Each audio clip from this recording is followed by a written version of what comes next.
Hello, and welcome to this first installment of the AI lecture on pathfinding. Pathfinding is defined as finding the shortest route between 2 points. It will typically be applied in a maze-like environment like this one, which may be modeled using a graph representation. Therefore, pathfinding can also be defined as finding the shortest path in a weighted graph. In our model of AI, it is located somewhere at the borderline between decision-making and movement. This lecture is an interactive exercise consisting of 4 pre-recorded episodes interspersed with short programming activities. This first episode is about graph representation of the level layout. It will be followed by a practical programming activity. This will provide you with the basic data structure on which your pathfinding algorithm operates.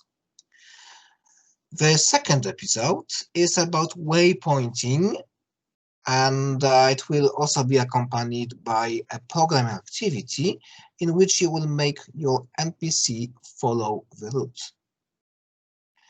These 2 episodes are just the preparation of some necessary utilities on which the actual pathfinding algorithm works. This algorithm, called the Dijkstra algorithm, will be introduced in episode 3 and followed by a substantial programming activity. The final 4th episode provides more information on graph representations and algorithms such as A*, and there is no separate programming activity provided for this part. Before we start, just a short note about using the STL or C++ standard template library. You don't have to be familiar with the STL, but if you are, it will be beneficial. In this lecture series, we will be using some basic constructs of the library, such as containers, like an indexed vector and an unindexed list, iterators with the begin and end functionality. We'll also be using some selected STL algorithms, such as finding minimum element or reversing a sequence. The functions and predicates will be used, but in a limited capacity. Graph representations and the implementation. In this slide, you can observe the graph behind the scenes of our pathfinding application, and you can observe that the entire movement of the spider is determined by the shape of this graph, maybe apart from the very initial and the very final stage of each passage. This graph is shaped in a very special way, so the nodes and the edges represent all possible passages between different parts of the maze, and also each pair of neighboring nodes between which there is a connection will have a visibility condition between them, so you can see one node from the other node, so you can walk between these nodes along a straight line without colliding with walls or obstacles. But how you can represent graphs in software? So here's a very simple graph which has 4 nodes, A, B, C, D, and also 4 connections, A to B, B to C, B to D, C to D. That's the mathematical definition of the graph, how we can represent this kind of a graph in a software, in a program. One very popular way of representing graphs is so-called adjacency list. Adjacency list is just a list of all nodes connected to the given nodes. So, for example, node A has a connection with node B. Node B has a connection with A, C, and D. which you can see in the picture. Node C has only connection with B and D, and node D has a connection with B and C. That's one popular representation. The other is actually very similar. It's called adjacency matrix, but instead of a list, we will use a kind of a matrix. So in this matrix, we have both rows and columns representing the nodes, and on the crossing of a column and a row representing two different nodes, you have either 0 to show no connection between these nodes or 1 to show connection between these nodes. So for example, this one value here means that we have a connection between B and C, and that's this connection.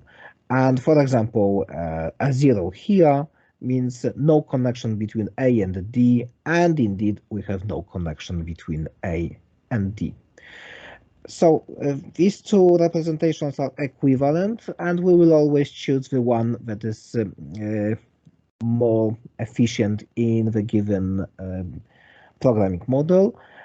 For pathfinding in this activity, in this session, we will be using adjacency list.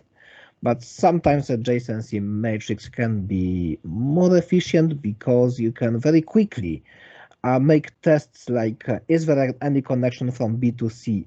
And you can immediately, in a single cycle, you can discover, yes, there is. All right. And now there's certainly a different type of a graph, so-called directed graph. In the directed graph, we have connection, for example, from A to B, but not from B to A. The adjacency list will represent this type of graphs in a very natural way. If a node is in the adjacency list of the given node, this means that there is a connection from A to B. But the list for the node B is empty because there is no outgoing connection from B, only incoming connections to this node. And for the adjacency matrix, the previous matrix was symmetrical. Here the symmetry does not apply because you can have a value 1 to show that there is a connection from A to B, but not from B to A. So here we have a 0. Graphs can also be weighted. So there is, let's say, for example, a cost connected with traversal from one node to another node. In case of adjacency list, there is no obvious way to implement the weight, but of course you can imagine that each connection is represented by an object, and this object can hold the weight. And in this case, the adjacency matrix provides a more natural representation for weights, because these weights can be written directly into the matrix. Now, in pathfinding, we will be using directed graphs. Most connections are actually two-way in pathfinding, but sometimes it may happen that the connection is just one-way. For example, if you jump down from an elevated platform, there may be no way back to that platform. Typically, graphs are weighted. Weights can reflect the distance, but also surface, inclination, generally how difficult or how time-consuming it is to get from node A to the node B. These weights can also be computed, so not stored as a constant for the connection, for example, to reflect individual characters, skills, or equipment. And one very important thing, we will always assume that in any kind of a pathfinding task, the weights are always non-negative. Actually, negative weight leads to an infinite loop, because a negative cost connection means that a character can freely decrease its overall cost or effort just by traversing this negative cost edge as many times as possible. Graph implementation. As I mentioned before, we will implement adjacency list, not adjacency matrix. Therefore, we need, first of all, a connection, a structure representing a connection. The structure contains the index of the destination node, so where this connection is to, and the cost of the transition to that another node to walk along this connection. This cost will typically be the distance between the two nodes. Moving on to the definition of the node, this will be first of all defined by a 2D position of the node, which I think is quite obvious here, and a list of connections, which represents all the adjacencies coming out from this particular node. Each of those connections is a single connection structure shown before. And now the entire graph can be represented as a vector of nodes. So we have a vector of nodes. Each node contains a list of connections. We use here two STL-based data structures, a list of connections and a vector of nodes. It is important that the vector is an indexed collection, so we know which node in the graph is the first node, second node. We can identify nodes using the indices. Now, going on to the definition of our graph, this is an array representing the coordinates of all our nodes. I think it's quite obvious. And the second array provides the information about connections. So we have a connection from node 0 to 1. So this is from this one to this one, but also from 0 to 17. So this is the connection between this, and I assume this is number 17.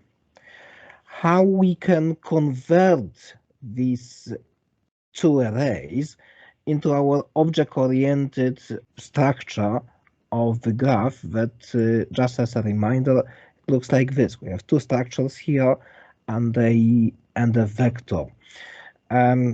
We will do it in two steps. The first step is to create the nodes, just the nodes. Okay, so this for loop, it's a new form of the for loop introduced in C++11, so 9 years ago, but it's still reasonably new.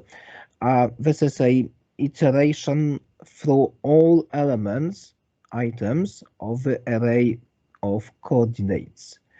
So this control variable here called will consecutively get the value of each of our pair of coordinates in the array. So for each coordinate, we create a new node based on these coordinates, and we'll push them back to the graph of nodes. So we will create as many nodes as we have pair of coordinates, and each node will be initialized with a single set of coordinates. And in the second step, when we have all the nodes but no connections between them, we will use a similar type of iteration across the connections array. So in each iteration, we will get a structure, a short integer array containing just two numbers. For example, 0 and 1. These are two indices showing which two nodes in the graph should be connected.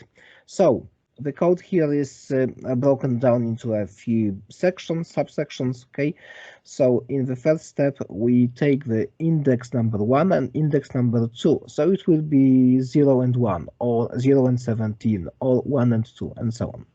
Having these indices, we can use the fact that the graph is a vector, so indexed collection of nodes, and we can find the corresponding nodes.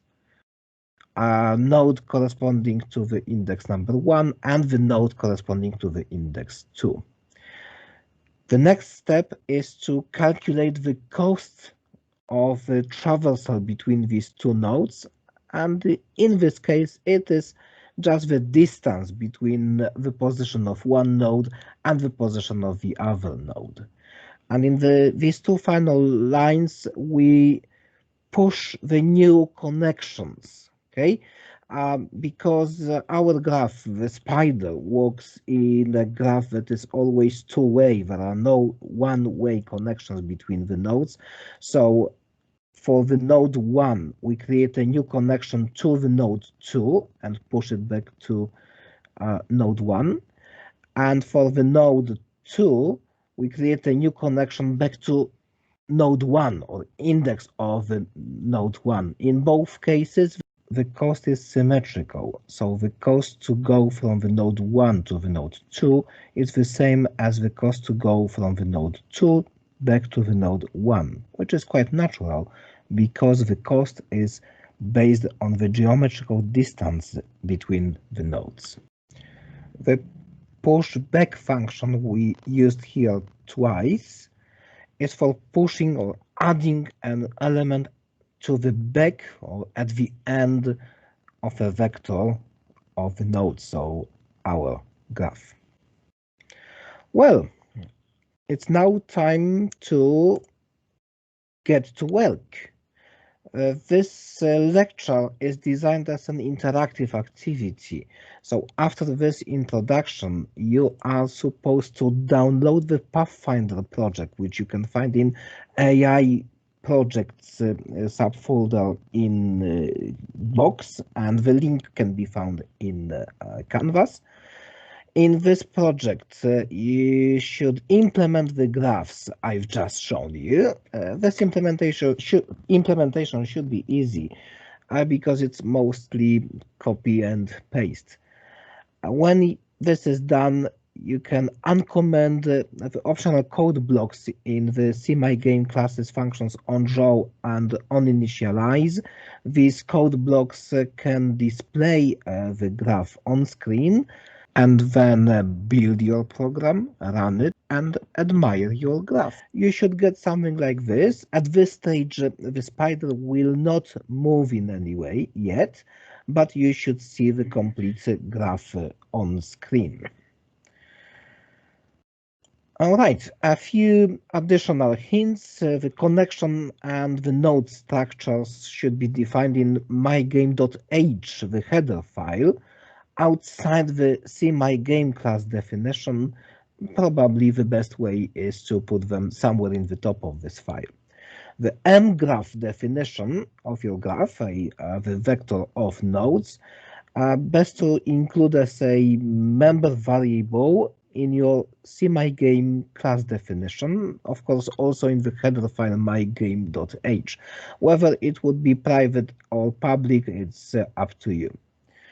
The coordinates and connections definitions of these two big arrays, the best way to implement them is to copy them into somewhere in the top, under the includes, but next to the top of the CMyGame CPP file this time. And the code for graph initialization, these two small pieces of code we discussed, can be added to the CMyGame class constructor.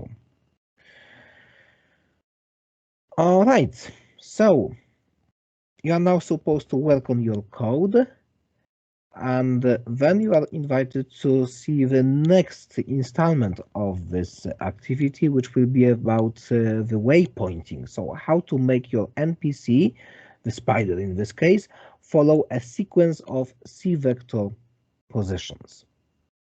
For now, I thank you for watching and please complete your programming now.